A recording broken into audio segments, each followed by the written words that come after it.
جات لي من ضمن امهات في الاستشاره بتقول لي انا ابني عنده ADHD ADHD فرط الحركه مع قله التركيز. ده مرض طلع موضه. اللي اكتشف المرض ده نفسه عند الاطفال قال لك ان 99.9% من اللي اتشخصوا ADHD ما عندهمش ADHD. ورحت للدكتور نفسي واديله ادويه. ايه الاعراض اللي الدكتور قال عليها ان ده ADHD؟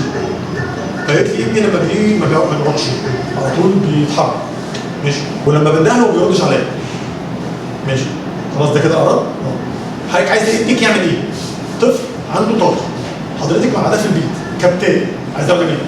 ما هو اكيد مش هقعد يقرا الف ليله وليله، ما اكيد، فطبيعي ان هو هيتحرك. على فكره لو ما اتحركش انا يعني هو لو ما اتحركش اقول لك اكشف عند الدكتور. لو الطفل ما قعدش يفرق ويتنطط طول اليوم هقول لك اكشف عند الدكتور. فكله بيتحرك ده شيء كويس جدا.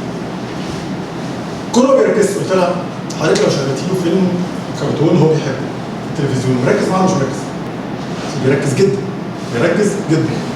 طيب ADHD ما بيركزش اصلا لا في فيلم ولا في اكل ولا في حاجه، ما فيش قصه التركيز دي اصلا مش موجوده. ضعف الانتباه ما بينتبهش اصلا لحاجه. حضرتك بتنتبه امتى؟ ولا بيلعب على اكس بوكس ولا على بلاي ستيشن. طب طبيعي هيعمل ما ينتبهش.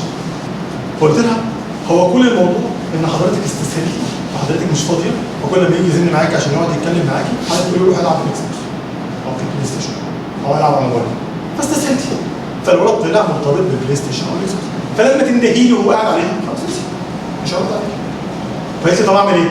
قلت لها اولا روح لدكتور تاني اعرف ازاي توقف الادويه، لان ادويه الاعصاب ما ينفعش تتقطع، لازم الدكتور اللي يقول ازاي تتقطع. ثانيا اقطع الاكس بوكس الموبايل. بعديها ب3 شهور قابلتني في محاضره ما قالت لي انت دلوقتي بقى كويس ما عندوش ADHD.